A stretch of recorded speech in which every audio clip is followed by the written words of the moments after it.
Hello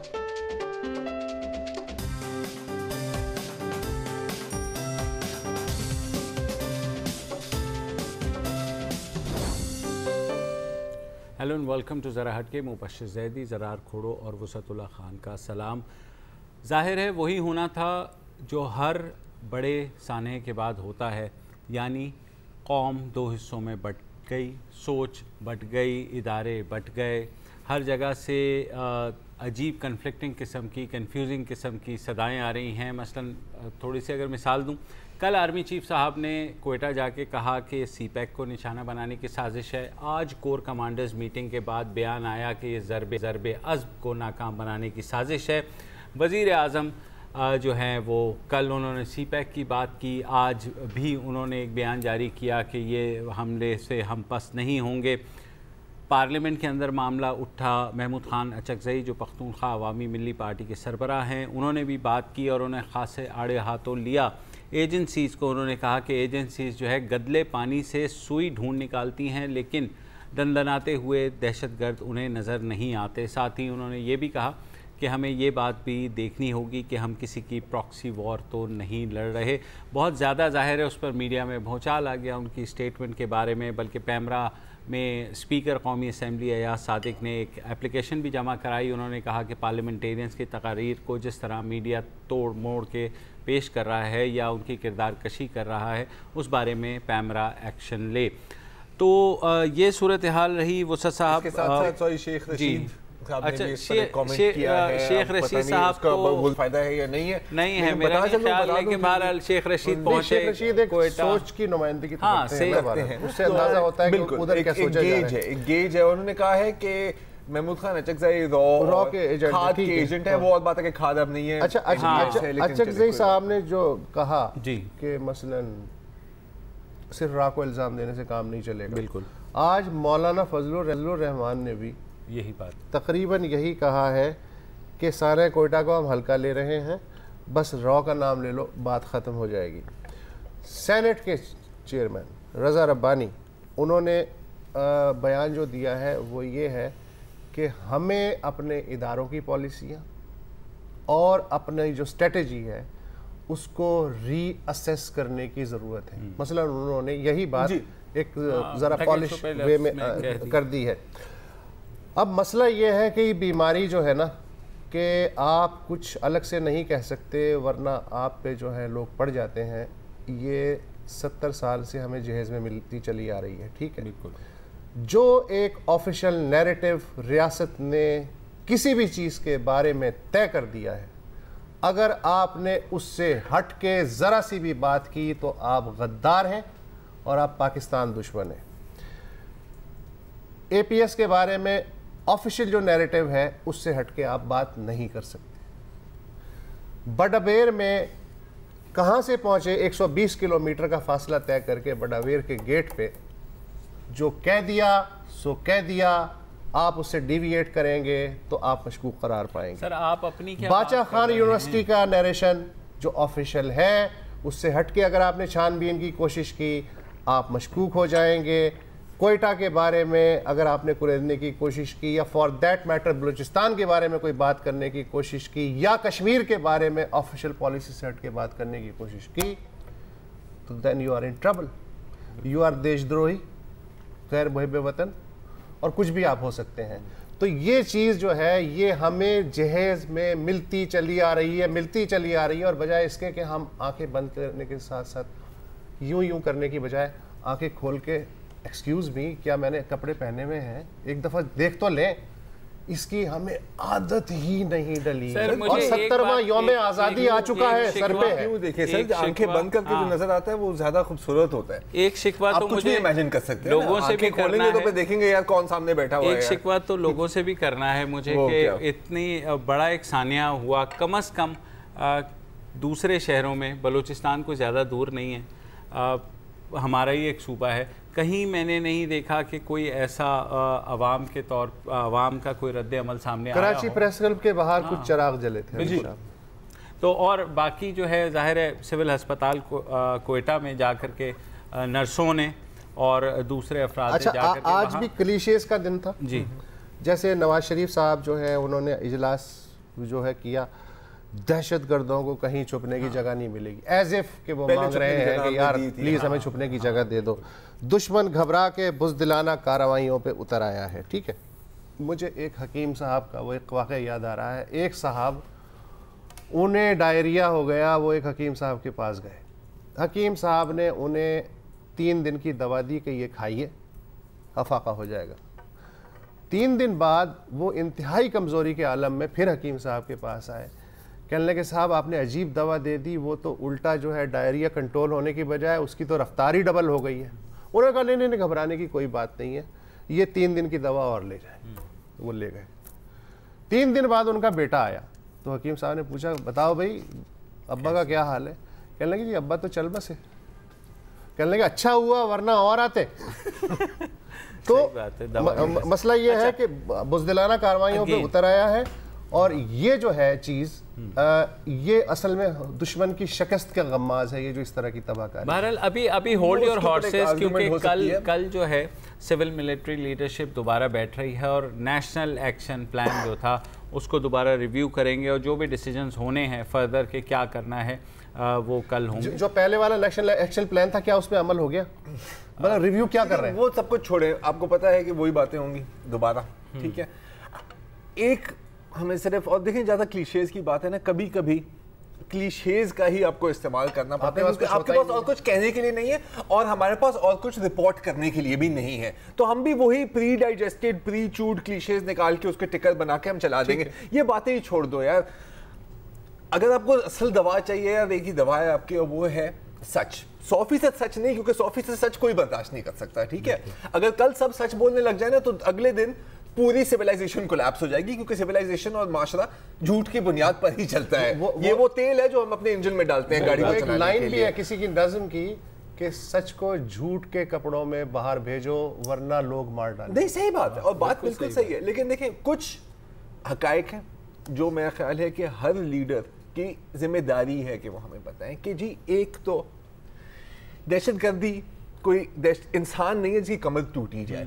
वो एक invertebrate animal है, वो कमर टूटी हुई कमर के साथ भी अपने काम कर सकते हैं। ये जो बात है ना कि हम दहशतगर्दी को खात्मा कर देंगे, ये बिल्कुल इसी तरह है कि हम दुनिया से बुराई मिटा देंगे, आप नहीं कर सकते। गुर्बत मिटा देंगे, आप नहीं कर सकते। इसका मतलब आपको पता ही नहीं कि आप क्या कह रहे हैं। नहीं, आप वही बात है ना सर, और कुछ कहने को नहीं है तो आप क्या कहेंगे? चुप हो रहे हैं। हम भी नहीं, चुप भी नहीं रह सकते ना बॉस, यही तो मसला है। नहीं रह सकते। मुझे बताएं, नहीं क्यों नहीं रह सकते यार? आपने जाके फोटो ऑप करवाना है, वहां जाकर लोग हंसे आप पे, दुनिया आप पे हंसे। चुप रहे, हमारे अलावा कोई हंसे नहीं। मेरे ख्याल में आप वीआईपी रूट्स लगाएं, ठीक है, वहां जाके ब्लॉक करें। वहां बेचारे जो खून देने के लिए जा रहे हैं, जो अपने रिलेटिव से मिलने के लिए जा रहे हैं, उनके लिए ब्लॉकेट्स क्रिएट करें यार। फोटो ऑप भी तो हमें ही चाहिए ना यार, फोटो ऑप भी हमें ही चाहिए, बयानात भी हमें ही चाहिए और फिर उन पर हमें तनकीद भी करनी है। देखो रियलिटी क्या है, रियलिटी सिंपल है यार, ये एक जंग है, ये एक तवील जंग है और ये खत्म नहीं होगी ना यहाँ ना दुनिया के किसी भी खित्ते में। This is the new normal. आप कुछ नहीं कर सकते, it will go on like this. लेकिन फिर भी यूज करने के लिए मैं बात नहीं कर रहा सर, ये हकीकत है, मेरी नजर में हकीकत है। जहां तक ये रॉ और इन वाली की बातें हैं, मैं आप लोगों से थोड़ा सा इसमें इख्तिलाफ करता हूँ। मैं कहता हूँ कुल वो सपोर्ट करेंगे इस तरह की हरकतों को, लेकिन जो सुसाइड बॉम्बर गया है, हाँ वो कहीं से इंपोर्ट तो नहीं हुआ ना यार मेरी जान, यहाँ ही पला है। हमें पता है किन फैक्ट्रियों में ये असेंबल हुए हैं, बिल्कुल हमें पता है कि किस दुकान में इनके जहन के अंदर वो जहर भरा गया है कि भाई आपकी जन्नत का रास्ता यही है, लेकिन कि आप 100 लाशों के ऊपर से गुजर। देखो हमारे साथ वही हो रहा है जो साइंस फिक्शन में होता है। क्या? वो जो सुसाइड बॉम्बर का आपने कहा, हमने रोबोट्स बनाए, ये फ्रैंकेनस्टाइन सर, फ्रैंकेनस्टाइन रोबोट्स बनाए किसी और के लिए, उसमें से कुछ पागल हो गए और अब वो हमारे कंट्रोल में नहीं, वो कंट्रोल में नहीं है। बाकियों ने भी रोबोट्स बनाए, फिर कुछ हैकिंग भी हुई उसके अंदर, तो उन्होंने ये कोई पहली दफा नहीं हुआ कि आपने फ्रैंकेनस्टाइन क्रिएट किया हो और वो पागल हो गया यार। ये पूरी दुनिया की आप तारीख निकाल लो तो आपको कोई 200-300 वाकये इस तरह के मिलेंगे जो सिर्फ रिपोर्टेड है, बाकी तो छोड़ ही दो यार। बट रियलिटी तो ये है यार, उनका भी तो कोई तरीका तो होता है ना। उन रोबोट्स को जो बुजुर्ग हो जाते हैं उन्हें भी तो कंट्रोल किया जाता है ना, वरना इस वक्त तो दुनिया खत्म हो चुकी है। एक ऐसा करते हैं, मतलब अगर बिल्ली के पर होते तो आज कबूतर तो कोई नजर ना आता ना।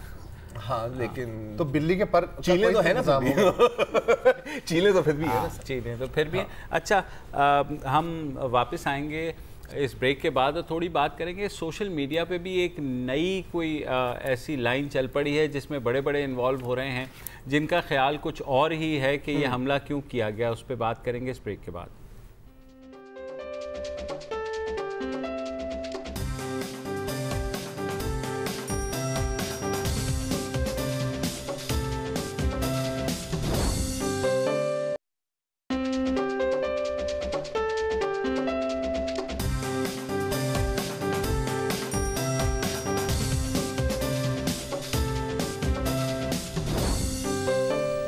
वेलकम बैक जी। अब जैसे आपको पता है कि जब भी कोई वाक़या पेश आता है, ये जैसे कल क्वेटा में जो धमाका हुआ है, उसके बाद हर एक बंदे की अपनी थ्योरी होती है, ये क्यों हुआ, ये कैसे हुआ, कौन है ये लोग, इनका मकसद आखिरकार क्या था। और कभी भी ये डिबेट किसी कंक्लूजन तक कम ही जाती है।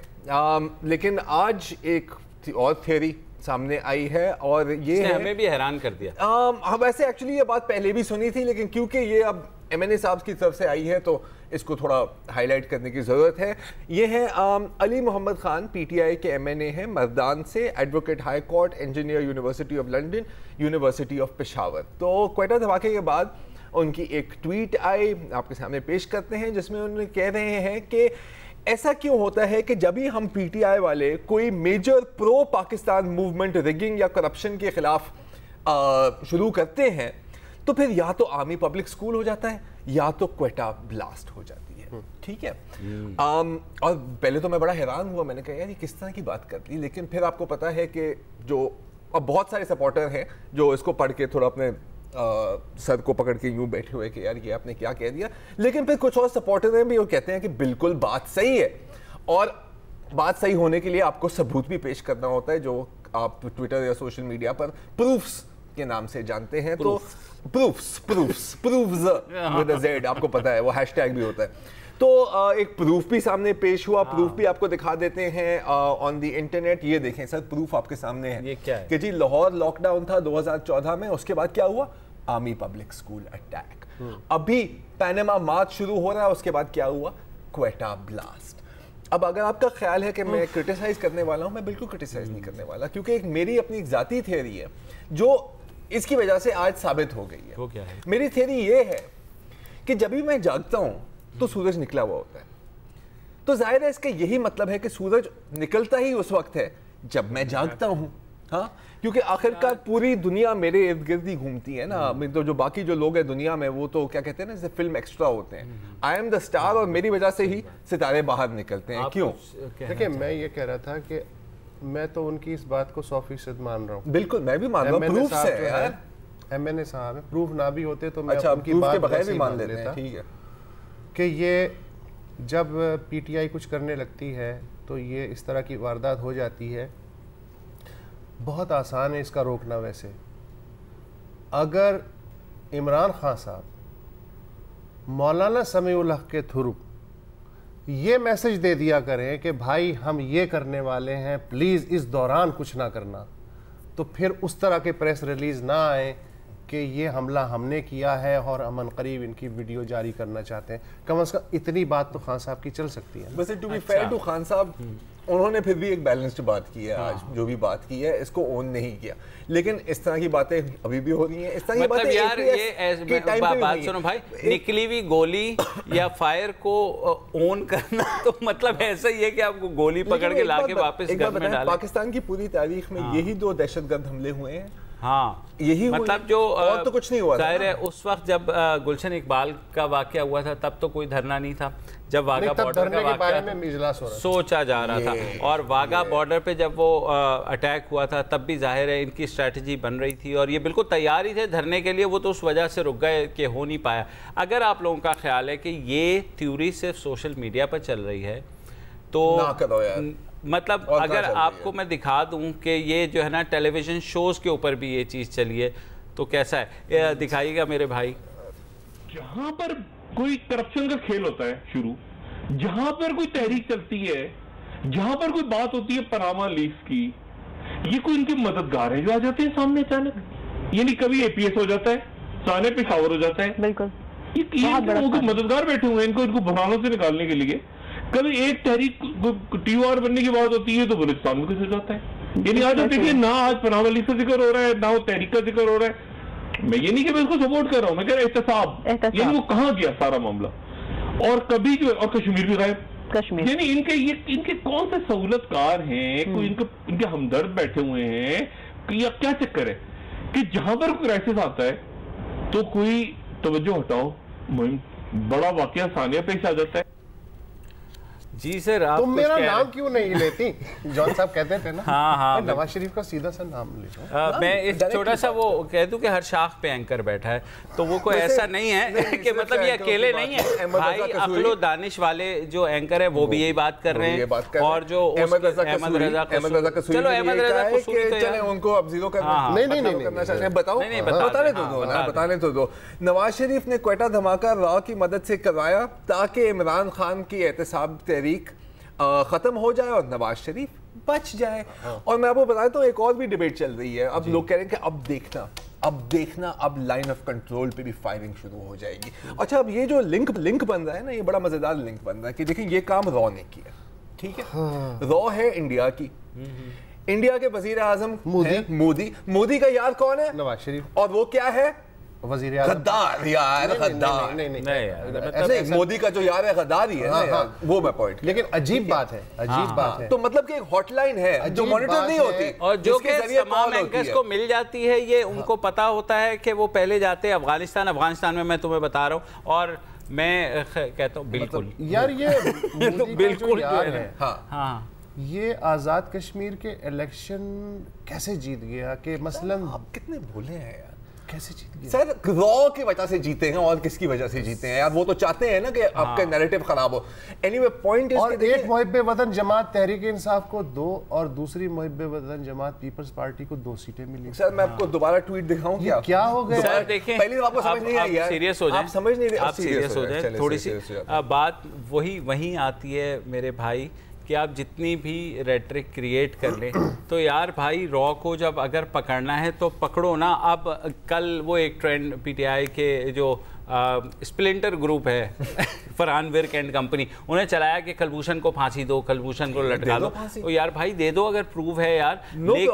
लेकिन कुलभूषण से जो भी आपको इन्फॉर्मेशन मिली थी तो वो क्या थी?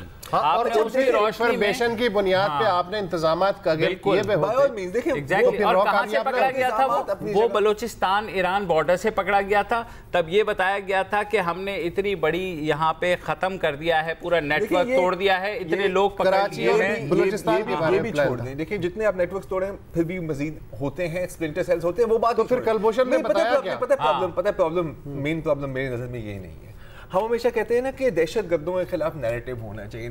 मुझे इस तरह की सोच के होने के बाद किस तरह का नैरेटिव आप बनाएंगे? आप नहीं बना सकते यार। आप इसलिए बेहतर ये है कल भी हम ये कहते हैं मुंह बंद रख लें, इन्वेस्टिगेटर्स को इन्वेस्टिगेट कर लेने दे, उसके बाद जो कंक्रीट चीज आएगी ना यार आकर के बता दो यार। की बात कर रहे हो, मैं हुकूमत की बात नहीं कर रहा, मैं तो सबकी बात कर रहा हूँ। लोग तो नहीं चुप रहेंगे ना सर, आप ना नहीं लोगों यार, ये भी तो एमएनए है ना यार भाई, पार्लियामेंट में जाके बोलो। सर नहीं बोलेंगे ना, आप वो छोड़ दें। देखें पॉइंट ये नहीं है। अब बात सुने, जितनी भी कॉन्डेमनेशन हुई है कल से, जितनी भी डिबेट हुई है, हाँ तहरीक तालिबान जमात को कितना कंडेम किया हमने? किसी ने नाम नहीं लिया। हम तो एक दूसरे के ऊपर पड़े हुए हैं ना, हम एक दूसरे के ऊपर पड़े हुए हैं। तू एजेंट, तू गद्दार, तू चबल, हाँ यही है। ये आई लाइक इट। ये but we nobody is talking about the people who did the attack, जो प्राउडली क्लेम कर रहे हैं। और वो क्यों? क्योंकि अभी तक ना आपके जहन में ना वो कंफ्यूजन है, नहीं यार ये तो हमारे नाराज भाई हैं, ये हमारे नाराज भाई हैं। और ये वही है ना, उसी वक्त कंफ्यूजन पैदा कर रहे थे, अभी भी अल्हम्दुलिल्लाह कंफ्यूजन पैदा कर रहे हैं। सही बात। बीइंग एन एडवोकेट यार, आपकी अपनी फ्रेटर्निटी पे ही अटैक हुआ है ना, लेकिन उसको भी आप पॉलिटिसाइज करेंगे। और पता है सबसे खतरनाक बात जो मुझे लगती है, ये पॉइंट स्कोरिंग नहीं है, ये एक्चुअली बिलीव करते हैं जो ये कह रहे हैं। Exactly. सबसे ज्यादा खतरनाक बात ये है। ये पॉलिटिकल पॉइंट स्कोरिंग होती, मैं कहता कोई बात नहीं यार, फिर भी जायज है। चलिए एक ब्रेक ले लेते हैं। ये तो बहस ला हासिल है, और जो कुछ हमारे सोशल मीडिया और ट्रेडिशनल मीडिया पे कल और आज में हुआ है, देख के सिर्फ दुख ही किया जा सकता है। और क्या करें कि इतने पढ़े लिखे एंकर्स, इतने पढ़े लिखे लोग सोशल मीडिया के ऊपर अगर ये बात करेंगे तो ज़ाहिर है कुछ नहीं बनने वाला। 70वीं हमारी यौम आज़ादी आने वाला है, खुदा के लिए होश के नाखून ले लें। फ़िलहाल एक छोटी सी ब्रेक लेते हैं, न्यूज़ अपडेट्स देखते हैं, उसके बाद वापस आते हैं।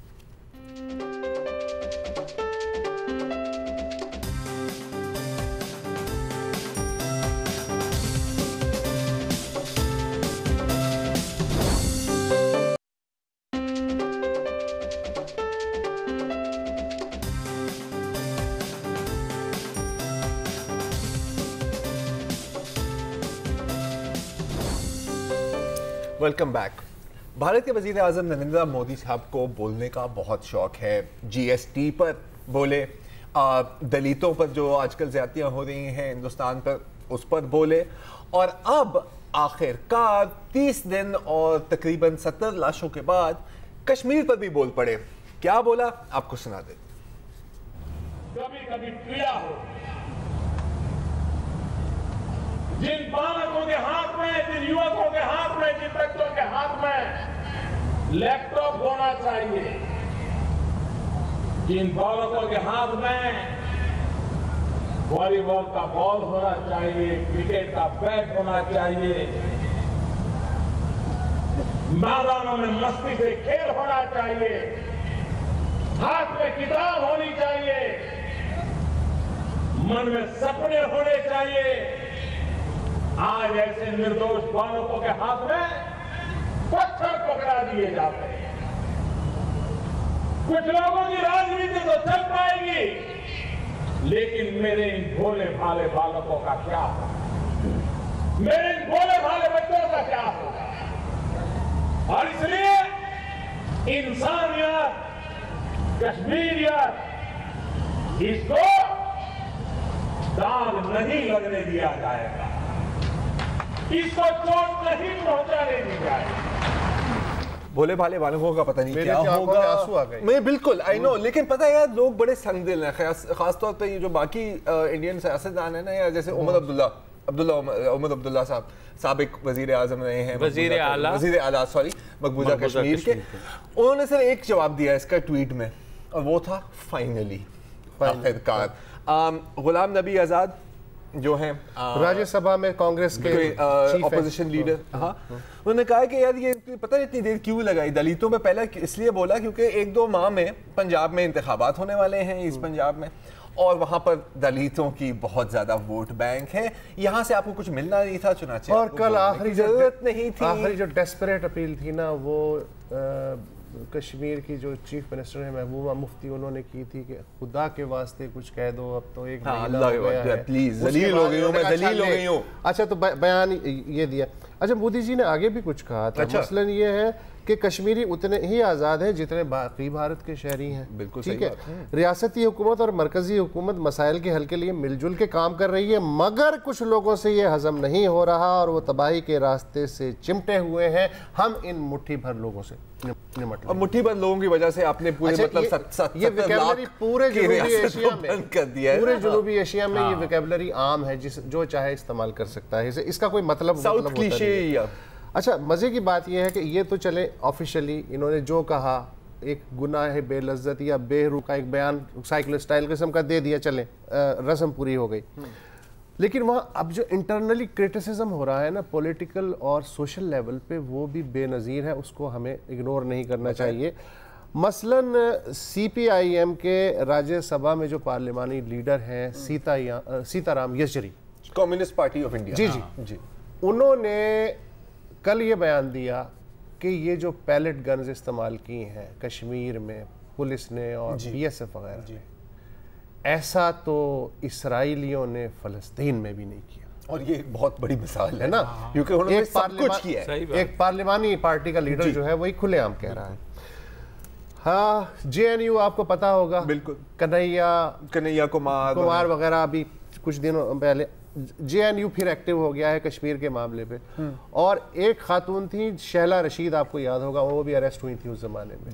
शैला रशीद ने कश्मीर के बारे में एक ताज़ा तकरीर की कैंपस में, उसका एक हल्का सा क्लिप जो है वो मैं आपको सुनाना चाहता हूँ। जी बताइए।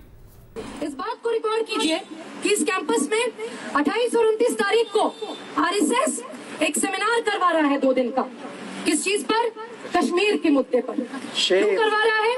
क्योंकि कश्मीर के मुद्दे पर मोदी बोल सकते हैं, राजनाथ सिंह बोल सकते हैं, प्रवीण तोगड़िया बोल सकते हैं, योगी आदित्यनाथ बोल सकते हैं, लेकिन कोई कश्मीरी नहीं बोल सकता।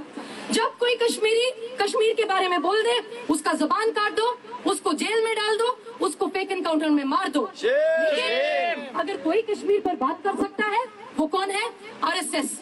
और मजे की बात है, इस बात को भी जरा दिल्ली पुलिस रिकॉर्ड कर ले अपने इसमें कैमरा में, जो हैंडीकैम इनको दिए गए हैं, जो खिलौने खेलने के लिए इनको दिए गए हैं हमारे टैक्स के पैसे पर, उससे जरा रिकॉर्ड कीजिए कि आरएसएस के सेमिनार में इंद्रेश कुमार को बुलाया जा रहा है। इंद्रेश कुमार कौन है? इंद्रेश कुमार समझौता ब्लास्ट अक्यूज है। वो आतंकवादी नहीं है। साध्वी निरंजन ज्योति आतंकवादी नहीं है। साध्वी प्रज्ञा, साध्वी प्राची कोई आतंकवादी नहीं है। असीमानंद आतंकवादी नहीं है। क्यों? क्योंकि वो तो बीजेपी के साथ में है, वो तो मोदी जी के साथ में है, वो तो मोदी भक्त है, इसलिए वो आतंकवादी नहीं है। तो ये तो जनाब जेएनयू की शैला रशीद थी। अच्छा,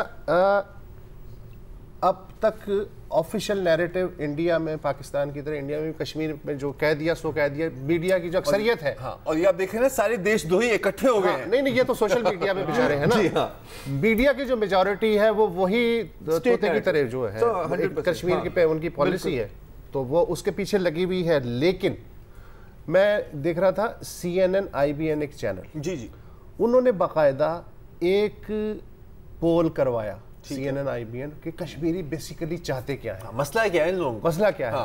तो नतीजा क्या निकला मैं दिखाता हूँ आपको, जी बताइएगा।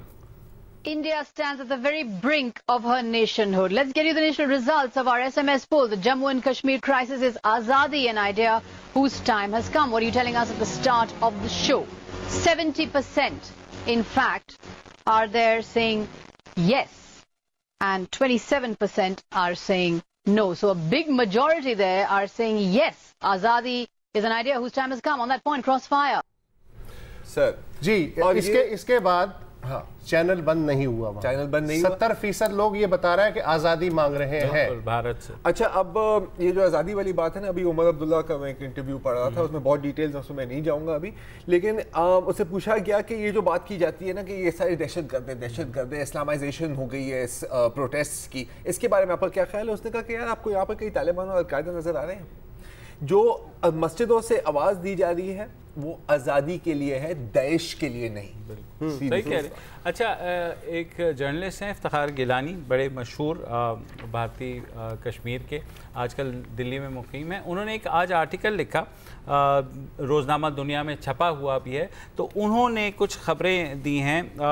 उन्होंने ये कहा है कि भारत जो है वो अपनी आज़ादी की जो यौम आज़ादी का इंतज़ार कर रहा है, और 18 अगस्त को वहाँ जो है अमरनाथ यात्रा, जो उनकी ज़ाहिर रिलीजियस रिचुअल है, वहाँ पर वो ख़त्म होगा तो उसके बाद भारत वहाँ पे खासे सख्त फैसले कर सकता है कि फ़ौज को फुल फ्लेज घुसा सकता है उसके अंदर। और उन्होंने ये भी कहा है कि उनके एक दोस्त सहाफ़ी बड़ी मुश्किल से, मजीद जो हैं, वो कुपवाड़ा से रात को किसी तरह निकल कर के पहुँचे, और उन्होंने जो हालात बताए हैं कि ऑलरेडी पुलिस को वहाँ से हटाया जा रहा है और तमाम पुलिस से हथियार भी लिए जा रहे हैं और पुलिस को वहाँ से विकेट किया जा रहा है। यानी कि जो 15 तकरीबन नहीं, रिप्लेस से न सिर्फ रिप्लेस किया जाएगा बल्कि फौज जो है वो 18 अगस्त के बाद से वहाँ फुल फ्लेज आर्मी एक्शन का इम्कान है। 100% मसला हल होगा ना। और अगर फुल फ्लेज आर्मी एक्शन होता है तो सबसे ज्यादा वेलकम कौन करेगा? दाइश और अलकायदा। बिल्कुल। और भारत ने तो इंडिकेशन दे दी है ना, अब्दुल बासित साहब को समन किया था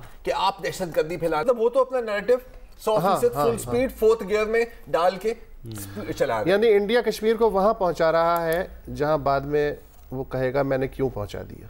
सही बात। वो नहीं कहेंगे, वो कहेंगे आपने पहुंचाया। एक छोटी सी ब्रेक ले लेते हैं और ब्रेक के बाद वापस आते हैं।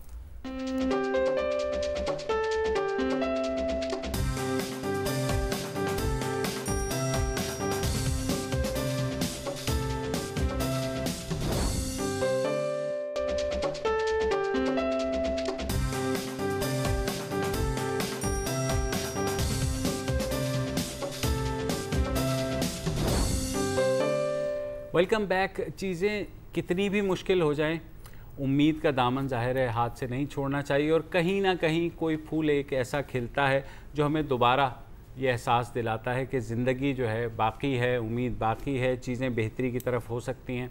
ज़ाहिर है वुसअत अक्सर कहते हैं कि वो एक पेसिमिस्ट हैं, और ज़ाहिर है वो अपने तजर्बे की बुनियाद पर कहते हैं, मैं भी अपने तजर्बे की बुनियाद पर यही कहता हूँ कि बहुत सी चीज़ें गलत हुई हैं। पेसिमिस्ट वही होता है जो एक ज़माने में ऑप्टिमिस्ट होता है, बिल्कुल। नहीं तो पेसिमिस्ट कैसे बनेगा? और एक कहानी है, एक 13.5 साल का बच्चा है पेशावर में, मोहम्मद शोएब उसका नाम है।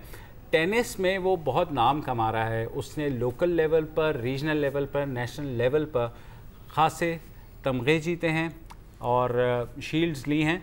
मगर मसला ये है कि उसको गुर्बत की वजह से आजकल तांगा चलाना पड़ रहा है, जो कि ज़ाहिर है उसके वालिद साहब चलाते हैं, लेकिन उसको उनके साथ बैठना पड़ता है, कभी कभी अकेला लेकर भी जाना पड़ता है। तो एक नज़र देख लीजिए शोएब की कहानी है क्या।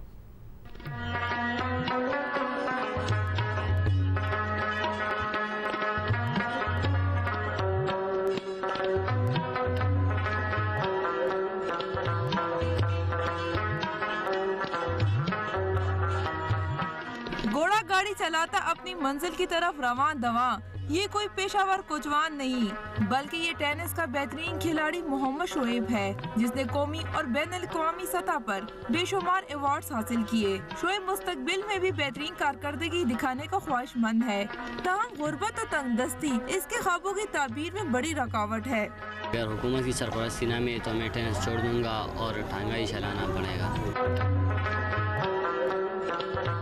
मोहम्मद शोएब का वालिद घोड़ा गाड़ी चलाता है और 5,000 रुपए महाना कमाता है। घर का चूल्हा चलाने और पेट की आग बुझाने के लिए शोएब भी घोड़ा गाड़ी चलाने में बाप का हाथ बटाता है, जिसके बायस वो अपनी खेल पर तवज्जो नहीं दे पा रहा। गरीब कोचवान भी अपने बेटे को टेनिस का आलमी खिलाड़ी बनाकर पाकिस्तान का नाम रोशन करने का ख्वाहिशमंद है। मैं 200-300 रुपए कमाता हूँ, जिसमें घर का खर्च नहीं होता, तो मैं इसको टेनिस कैसे खिलाऊं? हसरत भरी निगाहों से अपने जीते हुए अवार्ड्स को तकता ये नौजवान हुकूमती तावन न होने के बायस मायूसी के अंधेरों में डूबता चला जा रहा है और वो टेनिस के रैकेट के बजाय टांगे की बाग पकड़ने पर मजबूर है।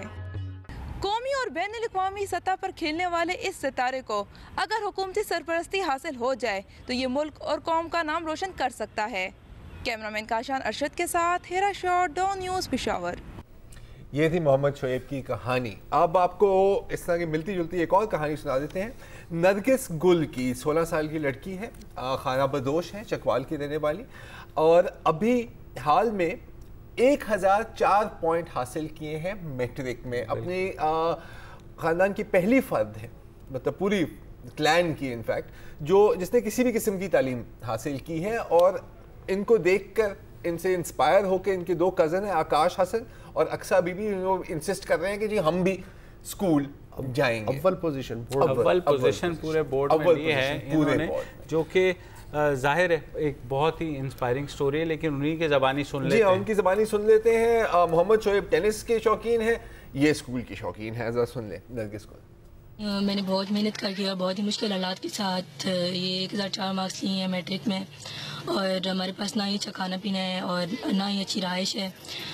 जब बारिश होती है तो हमारी जुगी सारी भीग जाती है और टपकना शुरू हो जाती है, जिसकी वजह से बुक्स भी सारी गीली हो जाती हैं। मेरी वज़ीर आला पंजाब मियां मोहम्मद शहबाज शरीफ से दरख्वास्त है कि जब तक मैं डॉक्टर नहीं बन जाती वो मेरी सरपरस्ती करें और मेरे मेडिकल के जितने भी अखराजात हैं वो बर्दाश्त करें। अच्छा, ये जो नरगिस की कहानी है ज़ाहिर है इंस्पायरिंग है। चूड़ियाँ बेचने वाले खाना बदोशों का बैकग्राउंड है। इसमें इत्तलात ये हैं, जो नबील ढक्कू हैं वहाँ चकवाल के कॉरस्पॉन्डेंट, उन्होंने बताया है कि इसकी स्टोरी इतनी इंस्पायरिंग है कि 2 लोकल मुखैर हजरात हैं। एक ने जो है कहा है कि बेटा तुम पढ़ो, जहाँ तक पढ़ सकती हो, मैं तुम्हारा ख़र्चा उठाऊँगा। दूसरे ने कहा है कि मैं आपको घर बना के दूँगा। और परवेज़ इलाही साहब जो हैं उन्होंने कहा है कि 50,000 रुपये और गुलदस्ता भिजवाया। मेरा ख्याल है गवर्नमेंट भी कुछ मदद कर रही है।